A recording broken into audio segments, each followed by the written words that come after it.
नमस्कार, मी राहुल कुलकर्णी. एनडीटीव्ही मध्ये तुमचं स्वागत आहे. भारतीय जनता पार्टीनं महाराष्ट्रामध्ये हरियाणा पॅटर्न का नाही आणला?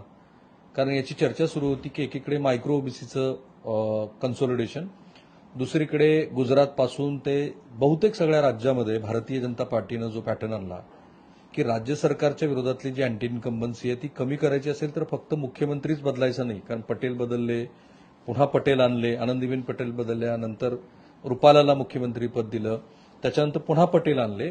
आणि एक प्रकारे, आणि बाय द वे तुम्ही जे काही मुद्दे ह्या निमित्ताने मी मांडतो आहे तर त्या मुद्द्याला जर काही तुम्हाला प्रश्न विचारावेसे असं वाटत असेल तर जरूर कळवा.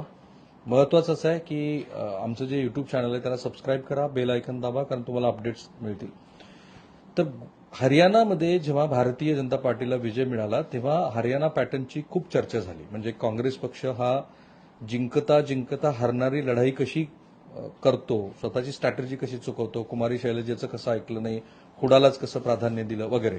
पण त्यातनं सगळ्यात महत्वाची काय गोष्ट घडली होती तर 30% भारतीय जनता पार्टीचे तिथले आमदार बदलले गेले, मंत्र्यांची तिकीटं कापली होती. आणि म्हणून महाराष्ट्रात ही चर्चा होती की 105 भारतीय जनता पार्टीचे जे आमदार आहेत, विद्यमान आमदार, जे 10 मंत्री आहेत त्यातल्या किमान 2 जणांना तरी तिकीट मिळणार नाही. सुरेश खाडेंची चर्चा होती, विजयकुमार गावितांची चर्चा होती. तिथे हिना गाविताला तिकीट मिळेल, इकडे सुरेश खाडेंच्या चिरंजीवांना संधी मिळेल असं म्हटलं जात होतं.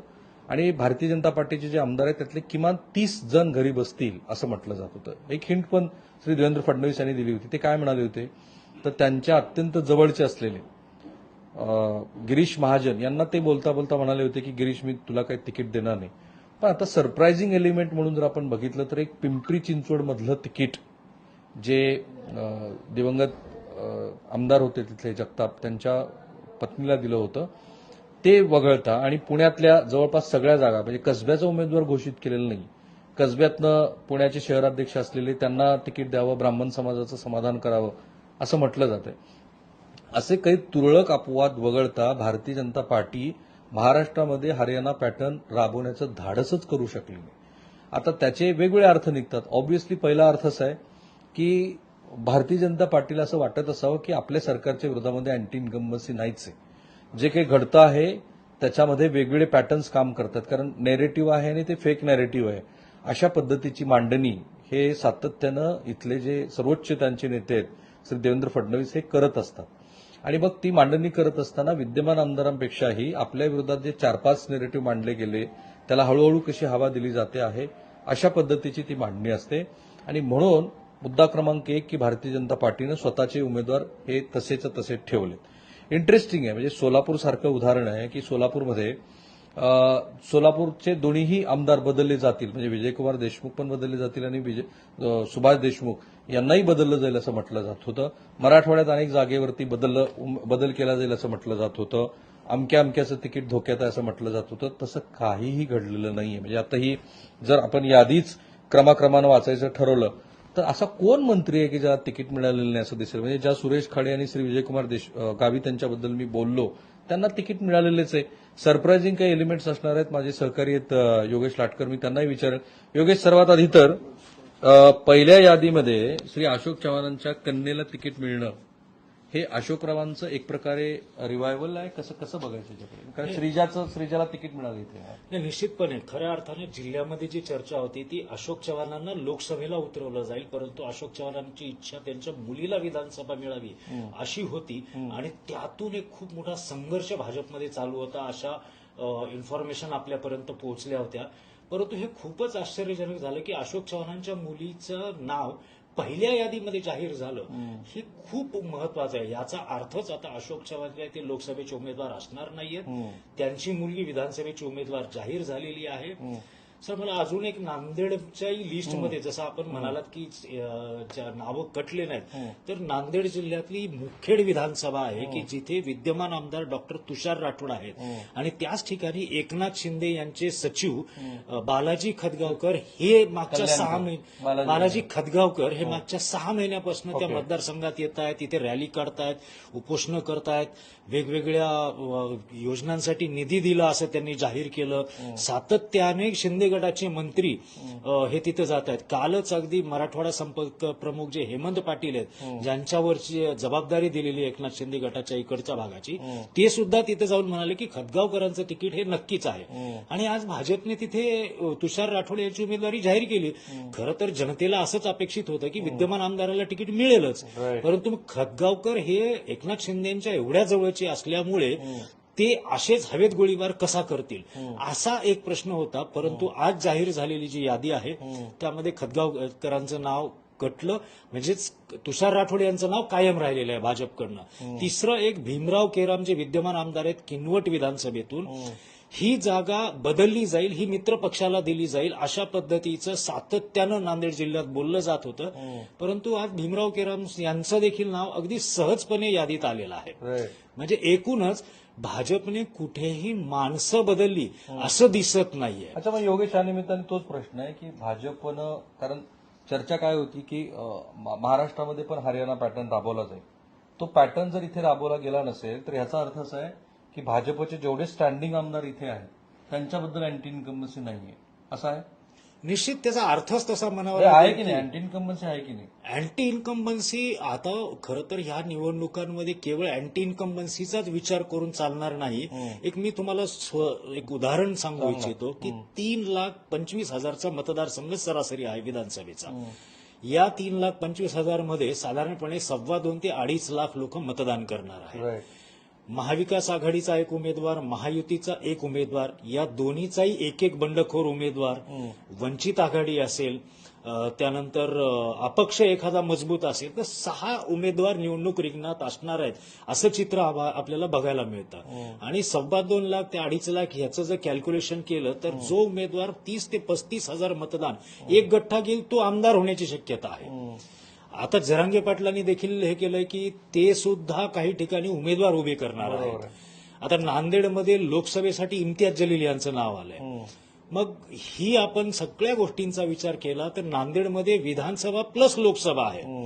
त्यामुळे भाजपाला त्या अँगलनी विचार करणं भाग होतं. जसं मी म्हणालो, मुखेड विधानसभा तर तुषार राठोड यांनी सातत्याने भाजपला लीड दिलेली आहे.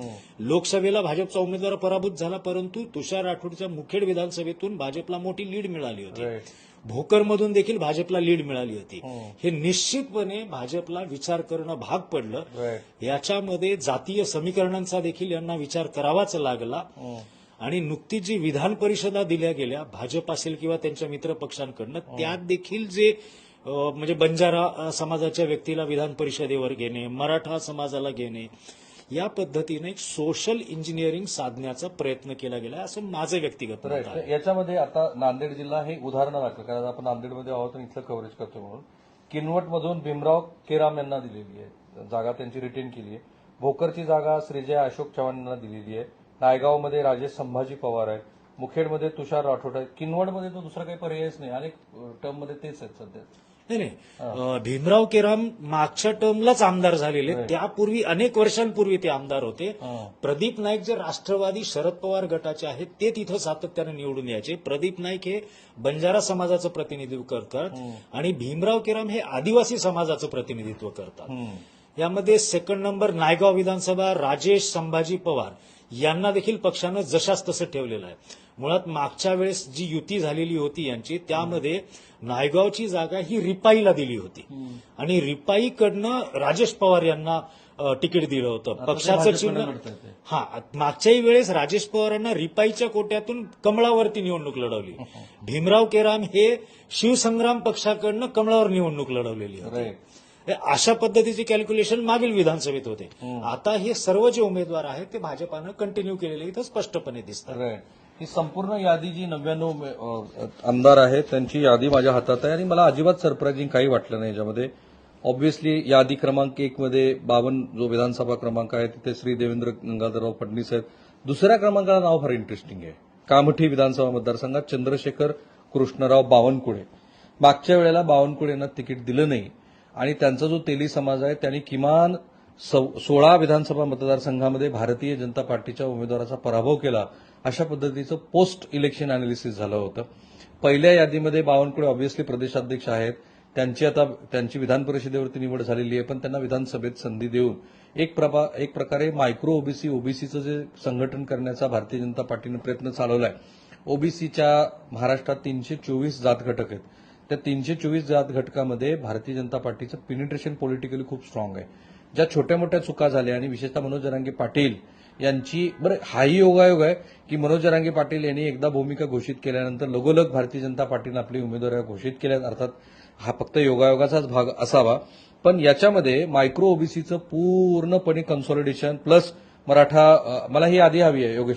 मराठा समाजाच्या ज्या पूर्वीच्या मंडळींना स्थान मिळालेलं होतं त्यांनाही पुन्हा संधी, असं सगळं चित्र दिसतंय. ही पूर्ण यादी आपण वाचून बघू आणि त्या यादीमध्ये आपण विश्लेषण करत जाऊ की याच्यात काय दिसतंय. बघा, दुसऱ्या क्रमांकाला आहेत चंद्रशेखर बावनकुळे, शहाद्यातनं आहेत राजेश पाडवी, नंदुरबारमध्ये आहेत विजयकुमार गावित. ज्या विजयकुमार गावितांनी स्वतःच निवडणूक लढण्याबद्दलचे सूतोवाच केलं होतं. धुळे शहरात नाहीत अनुप अग्रवाल, सिंदखेड्यातनं आहेत जयकुमार रावल जे माजी मंत्री पण आहेत, शिरपुऱ्यातनं आहेत काशीराम पावरा, रावेरमधनं आहेत अमोल जावळे, भुसावळमधनं आहेत संजय सावकारे, हेही जुने आमदार आहेत, हेही ओबीसी समाजाचे सदस्य आहेत. जळगाव शहरात नाहीत सुरेश दामू भोले, राजू मावा ज्यांना म्हणतात, 40 गावात नाहीत मंगेश चव्हाण, जामनेरमधनं देवेंद्र फडणवीस यांच्या अत्यंत जवळचे गिरीश महाजन आहेत, चिखलीतनं पुन्हा त्यांनी श्वेता महाले यांना संधी दिलेली आहे, खामगावमधनं आकाश पांडुरंग फुंडकर, कैलासवासी पांडुरंग फुंडकर यांचे चिरंजीव आहेत, जळगावमधून संजय कुटे जे पुन्हा ओबीसी नेते आहेत त्यांना संधी दिलेली आहे, धामणगाव रेल्वेतनं प्रताप अडसद यांना संधी दिली, अचलपूरमधून प्रवीण तायडेंना दिले, देवळीतनं राजेश वकाणेंना दिले, हिंगणघाटमधून समीर कुनावार यांना दिले, वर्ध्यातनं पंकज भोयर यांना दिले, हिंगण्यातनं समीर मेघे यांना दिले. समीर मेघे मागच्या वेळेला उमेदवार होते. नागपूर दक्षिणमधून मोहन गणपत माते यांना तिकीट दिलेलं आहे. नागपूर पूर्वमधून जे अनेक टर्म निवडून येतात ते कृष्णा खोपडे यांना उमेदवारी दिलेली आहे. तिरोरातनं विजय रहांगंडाले यांना दिलेली आहे. गोंदियातनं विनोद अग्रवाल त्यांनी तेच सीट रिटेन करतायत. बल्लारपूरमधनं सुधीर मुनगंटीवार ज्यांनी लोकसभेची निवडणूक लढलेली होती आणि ज्यांना अजिबात ती निवडणूक लढायची नव्हती त्या सुधीर मुनगंटीवार यांना दिली आहे. चिमूरमधनं बंटी भांगडिया आहेत, वणीतनं संजीव रेड्डी बोडकुरवार आहेत, राळेगावमधनं अशोक उडके आहेत, यवतमाळमधनं मदन येरावार खरं तर ते, किनवटमधनं भीमराव केरम जे आत्ता आपण त्याचं विश्लेषण केलं, हिंगोलीतनं तानाजी मुटकुळे जे भारतीय जनता पार्टीचे आमदार आहेत त्यांना पुन्हा संधी दिली आहे. जिंतूरमधनं ज्या भारतीय जनता पार्टीच्या आमदार आहेत श्रीमती मेघना बोर्डीकर त्यांना संधी दिलेली आहे. परतूरमधनं माजी मंत्री जे पाणी पुरवठा आणि ग्रामविकास काही काळ त्यांच्याकडे चार्ज होता ते बबनराव लोणीकर आहेत. बदनापूरमधनं नारायण कुचे जे ओबीसी आमदार आहेत त्यांना दिले. भोकरदनमधनं रावसाहेब दानवे यांचे चिरंजीव जे मागच्या टर्मला पहिल्यांदा आमदार झाले ते संतोष दानवे यांना तिकीट दिलेलं आहे. फुलंबरीतनं चेंज दिसतोय आहे मला, श्रीमती अनुराधाताई अतुल चव्हाण यांना तिकीट दिले. औरंगाबाद पूर्वमध्ये आता जे ओबीसी समाजाचे नेते आहेत अतुल सावे जे मंत्री आहेत त्यांना तिकीट दिलेलं आहे. गंगापूरमधनं प्रशांत बंब जे खूप बोलतात आणि वेगळ्या कामाचा त्यांच्याबद्दलच्या गवगवा असतो आणि वादग्रस्त वक्तव्य अधूनमधून करत राहतात अशा प्रशांत बंब यांना तिकीट दिले. बागलांमधनं दिलीप बोरसे यांना तिकीट दिले. चंदवडमधनं राहुल अहेर यांना दिले. नाशिक पूर्वमध्ये राहुल उत्तमराव ढिकले यांना दिले. नाशिक पश्चिममधनं तेच सीट पुन्हा सीमाताई हिरे यांना तिकीट दिलेलं आहे. नालासोपाऱ्यातनं राजन नाईक आहेत, भिवंडीतनं महेश चौगुले आहेत. कल्याण पूर्वमध्ये हा एक चेंज आहे. काळू गायकवाड, कल्याण पूर्वमध्ये काय घडलं, भारतीय जनता पार्टीच्या आमदारानं गोळीबार केला, तिथे श्रीमती सुलभा कानू गायकवाड यांना तिकीट दिलेलं आहे. निलंग्यातनं संभाजी पाटील निलंगेकर यांनी रिटेन केले. औषधनं देवेंद्र फडणवीसांचे एकेकाळचे पीए पण आता आमदार असलेले अभिमन्यू पवार यांना संधी दिली आहे. तुळजापूरमधून ज्यांच्याकडे आता मराठवाड्याचा कारभार दिलेला आहे असे श्री राणा जगजितसिंह पाटील हे उमेदवार आहेत. सोलापूरचं मी सांगितलं. अक्कलकोटमध्ये सचिन कल्याण शेट्टी जो लिंगायत चेहरा आहे त्यांना तिकीट दिलेलं आहे. मानमधनं जयकुमार गोरे, पुन्हा कराडमधनं अतुल भोसले आणि पृथ्वीराज चव्हाण अशी लढत इंटरेस्टिंग असणार आहे. मागच्या वेळेला अतुल भोसलेंनी निवडणूक लढलेली होती. साताऱ्यातनं शिवेंद्रराजे भोसले आहेत. कणकवलीतनं नितेश राणे आहेत. कोल्हापूर दक्षिणमधनं अमल महाडिक आहेत. मिरजमधनं सुरेश खाडे आहेत. सांगलीतनं सुरेशदादा गाडगीळ ज्यांना निवडणूक लढायची नव्हती पण त्यांना पुन्हा तिकीट दिले. मलबार हिंदमधनं मंगलप्रभात लोढा जे मुंबई भाजपचे अध्यक्ष आहेत. कोल्हापुरातनं राहुल नार्वेकर जे भाजपचे आमदार आणि विधानसभेचे अध्यक्ष आहेत त्यांना तिकीट दिलेलं आहे. पनवेलमधनं प्रशांत ठाकूर आहेत. उरणमधनं महेश बालदी आहेत. दौंडमधनं राहुल कुल आहेत. चिंचवडमधनं शंकर जगताप जो बदल मी आता सांगितला. काय निकेतन त्यांचं नाव आताच्या ज्या आमदार आहेत त्या चिंचवडच्या आमदार सध्याच्या ते तिकीट बदललेलं आहे. शंकर जगताप यांना तिकीट दिलेलं आहे, अश्विनी जगतापांचं तिकीट कापलेलं आहे. सो हे एक थोडेसे बदल आहेत. भोसरीतनं महेश लांडगेचं आहेत, शिवाजीनगरमधनं सिद्धार्थ शिरोळेला पुन्हा संधी दिलेली आहे. कोथरूडमधनं चंद्रकांतदादा पाटील जे मंत्री आहेत त्यांना संधी दिली आहे, तिथे पण चंद्रकांतदादांच्या विरोधात एक आव्हान होतं. पर्वतीतनं माधुरी मिसाळ यांना तिकीट दिले. पॉलिटिकल मर्डर जे झालेले होते त्यातला एक मर्डर ज्याचा नेहमी महाराष्ट्राच्या राजकारणात उल्लेख होतो तो सतीश मिसाळ यांचा, त्यांच्या मिसेसला तिकीट दिले. शिर्डीतनं राधाकृष्ण विखे पाटील मंत्री पुन्हा रिटर्न करतात. शेवगावातनं मोनिका राजे. सो असं दिसतं आहे की फार असं काही चेंज नाहीये. वडाळ्यातनं कालिदास कोळंबकरला. सो भारतीय जनता पार्टीनं ज्याचं आपण विश्लेषण केलं ही यादी फार महत्वाची आहे. महायुतीतल्या इतर 2 घटक पक्षावरती भारतीय जनता पार्टीनं दबाव वाढवलाय. आपले 99 उमेदवार त्यांनी घोषित केलेत. 105 त्यांचे स्टँडिंग आमदार आहेत. त्यांना 150-160 जागा जिंकायच्यात हव्या आहेत. एकीकडे एकनाथ शिंदे स्ट्राईक रेटची भाषा करतायत, दुसरीकडे ते सतत जाऊन अमित शहा यांना भेटतायत. अमित शहा यांच्या टेबलवरतीच ह्या मधल्या कोर कमिटीच्या बैठका झाल्या आणि त्यातनंच ह्या याद्या तयार झाल्या. एक प्रकारे भारतीय जनता पार्टीनं आपल्या मित्रपक्षावरती वाढवलेला हा दबाव आहे. महाराष्ट्राचं राजकारण माझ्या मते पूर्णपणे वल्नरेबल आहे. आपण जसं बघत आहोत तशाच गोष्टी घडतील याची अजिबात मला शक्यता वाटत नाही. एक पुसटशी कधी कधी मनाला ही शंका चाटून जाते की 2014ला सगळे राजकीय पक्ष स्वतंत्रपणे लढले होते तशी परिस्थिती महाराष्ट्रात पुन्हा येईल का?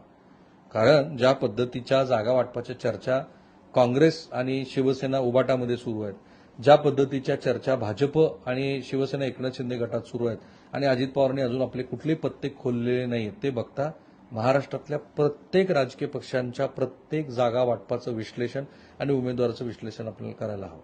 भाजपा पूर्णपणे मराठा आरक्षणाचा मुद्दा लक्षात घेऊन सुद्धा निवडणुकीला सामोरे जातो आहे. याचा अर्थ त्यांची स्ट्रॅटेजी ठरलेली आहे. बऱ्याच गोष्टी अजून तुम्हाला विश्लेषणात्मक स्वरूपात पुढे ऐकायला मिळतील. थांबूया आपण इथे. आमचं हे जे विश्लेषण आहे ते तुम्हाला आवडतच आहे. हजारोच्या संख्येने तुम्ही पाहतात. आणखी काही महत्वाच्या सूचना असतील तर त्याचंही स्वागत आहे. थांबूया.